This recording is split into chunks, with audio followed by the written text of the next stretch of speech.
প্রিয় সাংবাদিক ভাইরা, আপনাদের সবাইকে গণ অধিকার পরিষদের পক্ষ থেকে সংগ্রামী শুভেচ্ছা। আমাদের মাঝে উপস্থিত আছেন গণ অধিকার পরিষদের সংগ্রামী সভাপতি ডাকসুর সাবেক ভিপি জননেতা নুরুল হক নূর। ইতিমধ্যে আমাদের মাঝে যারা উপস্থিত রয়েছেন সে বিষয়ে পরিচয় করিয়ে দিয়েছেন আমাদের গণ অধিকার পরিষদের সংগ্রামী সিনিয়র যুগ্ম সাধারণ সম্পাদক জননেতা হাসান আল মামুন। এ পর্যায়ে দলের পক্ষ থেকে আমরা আমাদের লিখিত যে বক্তব্য সেটি আপনাদেরকে আমরা পড়ে শোনাচ্ছি। প্রিয় দেশবাসী, আসসালামু আলাইকুম। গত 5 আগস্ট 2024 ইংরেজি তারিখে ফ্যাসিবাদের জননী শেখ হাসিনা তার প্রভু রাষ্ট্র ভারতে পালিয়ে গিয়ে অবৈধভাবে বসবাস করছে এবং বিভিন্ন সময়ে অডিও রেকর্ড প্রকাশের মাধ্যমে একের পর এক উস্কানি প্রদান ও ষড়যন্ত্রে লিপ্ত হয়েছে। ফ্যাসিস্ট শেখ হাসিনার ষড়যন্ত্রের ফাঁদে পা দিয়ে ইতিমধ্যে গণহত্যাকারী দল আওয়ামী লীগের নেতাকর্মীরা সারা দেশে ঝটিকা মিছিল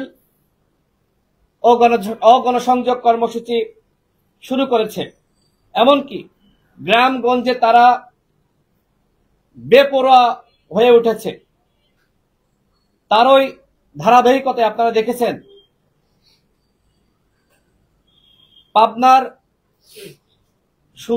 পাবনার সুজানগর উপজেলা আওয়ামী লীগের সভাপতি আব্দুল ওহাবকে পুলিশের হাত থেকে আওয়ামী লীগের নেতাকর্মীরা ছিনিয়ে নিয়েছে।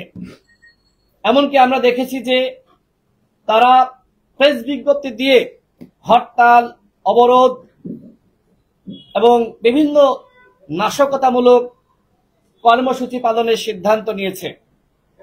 প্রিয় দেশবাসী, 8 আগস্ট ক্ষমতা গ্রহণের পর থেকে অন্তর্বর্তীকালীন সরকার আওয়ামী লীগের অপরাধীদের বিষয়ে যতটা কঠোর হওয়া দরকার ছিল আমরা তার বিপরীত চিত্র দেখতে পাচ্ছি।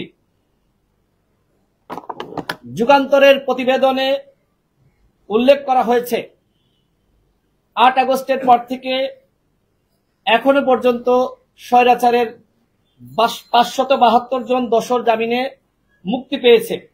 গণহত্যার আসামিরা কিভাবে জামিন পাচ্ছে আমরা সরকারের কাছে সেটির স্পষ্ট ব্যাখ্যা জানতে চাই।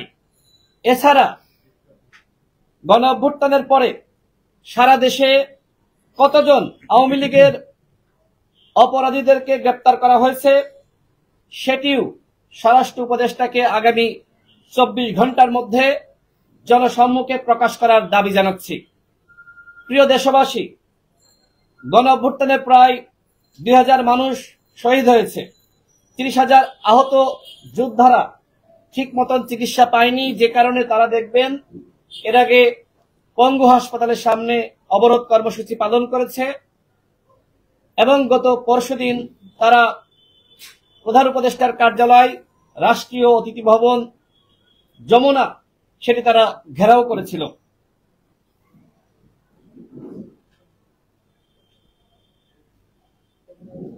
আমরা মনে করি ন্যায় বিচার প্রতিষ্ঠার লক্ষ্যেই এই আওয়ামী লীগের যারা অপরাধী রয়েছে তাদেরকে গ্রেপ্তার করতে হবে।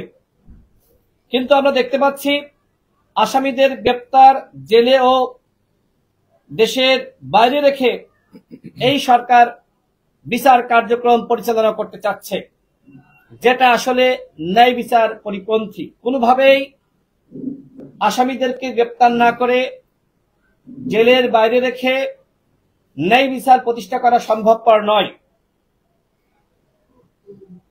এই লক্ষ্যে আগামীকাল 5 ফেব্রুয়ারি গণ অধিকার পরিষদের পক্ষ থেকে 64 জেলায় একযোগে ডিসির মাধ্যমে প্রধান উপদেষ্টা বরাবর স্মারকলিপি প্রদান এবং একই সাথে গণহত্যার বিচার এবং আওয়ামী লীগের সাংগঠনিক কার্যক্রম নিবন্ধন স্থগিত করার দাবিতে ৬৪ জেলায় স্মারকলিপি প্রদান কর্মসূচি এবং বিক্ষোভ সমাবেশের আহ্বান করা হচ্ছে।